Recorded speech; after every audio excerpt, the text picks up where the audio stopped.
नमस्कार। आज हम एक बहुत ही दिलचस्प सवाल पे बात करने वाले हैं। क्या एक बिखरा हुआ दिमाग असल में एक प्रतिभाशाली दिमाग हो सकता है? तो चलिए इस आइडिया की दुनिया में थोड़ा अंदर चलते हैं। अच्छा। हम सब ने ये तो सुना ही है ना, कि भाई एक साफ सुथरा कमरा या डेस्क मतलब एक फोकस्ड दिमाग। लेकिन क्या ये बात पूरी तरह से सच है, या कहानी का एक दूसरा पहलू भी है? जरा सोचिए, क्या हो अगर इसका ठीक उल्टा सच हो कि थोड़ी सी जो ये गड़बड़ी है, जो ये मेस है, वो असल में हमारी दिमागी ताकत को बढ़ा दे। चलिए इसी दिलचस्प आइडिया को थोड़ा और कुरेदते हैं। तो सबसे पहले उस आम धारणा को देखते हैं जिसे सफाई का सिद्धांत भी कहा जाता है। सुना तो हम सबने है, पर क्या यह वाकई में सिर्फ एक मिथक है? एक तरफ तो समाज की सोच है कि जो लोग थोड़े मेसी होते हैं ना, वो आलसी हैं, उनका ध्यान नहीं लगता, एफिशिएंट नहीं होते। लेकिन दूसरी तरफ साइंस हमें एक बिल्कुल बिल्कुल ही अलग कहानी बताता है। स्टडीज कहती हैं कि ऐसे लोग अक्सर ज्यादा क्रिएटिव होते हैं, किसी भी सिचुएशन में खुद को ढाल लेते हैं और बिग पिक्चर सोचते हैं। है ना कमाल का फर्क?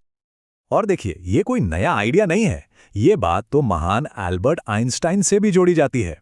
उन्होंने कथित तौर पर कहा था, अगर एक बिखरा हुआ डेस्क एक बिखरे हुए दिमाग की निशानी है, तो फिर एक काली डेस्क किसकी निशानी है? यह सवाल वाकई में सोचने पर मजबूर कर देता है। और बस यहीं से शुरू होता है हमारा अगला हिस्सा, द मेसी जीनियस पैराडॉक्स, मतलब अव्यवस्थित प्रतिभा का विरोधाभास। इसमें हम समझेंगे कि कैसे ये अनकन्वेंशनल माइंड्स और अनकन्वेंशनल स्पेसेस एक साथ काम करते हैं। अब इस पूरे आइडिया की जड़ में साइकोलॉजी का एक बहुत जरूरी कॉन्सेप्ट है, कॉग्निटिव फ्लेक्सिबिलिटी, यानी संज्ञानात्मक लचीलापन। आसान भाषा में कहें तो इसका मतलब है कि दिमाग कितनी तेजी से एक आइडिया से दूसरे आइडिया पर स्विच कर सकता है और एक ही समय में कई अलग अलग चीजों के बारे में सोच सकता है। सच पूछे तो ये ही डिसऑर्गेनाइज थिंकर्स की असली सुपर पावर है। तो सवाल ये है कि ये जो क्योस है, ये जो गड़बड़ है, ये आखिर क्रिएटिविटी को जगाती कैसे है? चलिए इस सेक्शन में इसके पीछे की साइकोलॉजी को समझते हैं। ये प्रोसेस ना बेसिकली 3 स्टेप्स में होता है। पहला है डिसरप्शन, यानी बाधा। मतलब एक बिखरा हुआ माहौल हमारे सोचने के सेट पैटर्न को तोड़ देता है। फिर आता है दूसरा स्टेप, न्यू कनेक्शंस, यानी नए संबंध बनाना। हमारा दिमाग ऐसी चीजों के बीच कनेक्शन ढूंढने लगता है जो पहले बिल्कुल अलग थलग लगती थी। और बस यहीं से आता है तीसरा और आखिरी स्टेप, इनोवेशन। यहीं से जन्म होता है नए और हटके आइडियाज का। और सुनिए, ये सिर्फ कोई थ्योरी नहीं है, इसके पीछे पक्के सबूत भी हैं। एक साइकोलॉजिकल स्टडी में यह साफ साफ दिखा कि जिन लोगों ने एक बिखरे हुए कमरे में काम किया, उन्होंने साफ सुथरे कमरे वालों के मुकाबले क्रिएटिव प्रॉब्लम्स को सॉल्व करने में कहीं ज्यादा, मतलब कहीं बेहतर परफॉर्म किया। आप देख ही सकते हैं, नंबर्स झूठ नहीं बोलते। तो चलिए अब इस डिसऑर्डर के कुछ और छिपे हुए फायदों पर भी नजर डालते हैं, क्योंकि ये कहानी सिर्फ क्रिएटिविटी पर खत्म नहीं होती।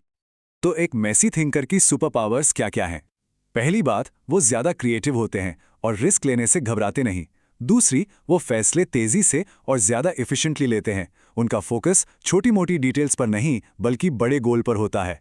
और सबसे बड़ी बात, वो किसी भी अचानक आए बदलाव के लिए ज्यादा तैयार रहते हैं। और आज की दुनिया में ये सारी स्किल्स कितनी जरूरी हैं, ये तो हम सब जानते हैं। और अगर आपको एक ठोस नंबर चाहिए, तो वो भी है। स्टडीज ने दिखाया कि मेसी कमरे में काम करने वालों की क्रिएटिविटी में साफ सुथरे कमरे वालों के मुकाबले पूरे 28% का उछाल आया। 28%! ये कोई मामूली फर्क नहीं है, बिल्कुल नहीं। अब हम आते हैं अपने आखिरी हिस्से पर, फाइंड योर प्रोडक्टिव मेस, मतलब अपनी काम की अव्यवस्था को पहचानना। देखिए, इसका मतलब ये बिल्कुल नहीं है कि अब से हर किसी को अपना कमरा बिखेर देना चाहिए। यहाँ जो सबसे जरूरी बात समझने वाली है, वो ये नहीं है कि मेस बेहतर है, नहीं।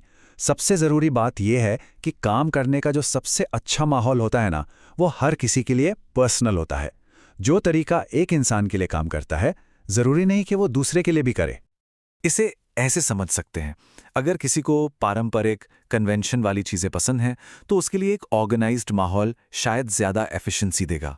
लेकिन अगर किसी को नई हटके चीज़ें पसंद हैं, तो उसके लिए थोड़ा डिसऑर्डर वाला माहौल क्रिएटिविटी को बूस्ट कर सकता है।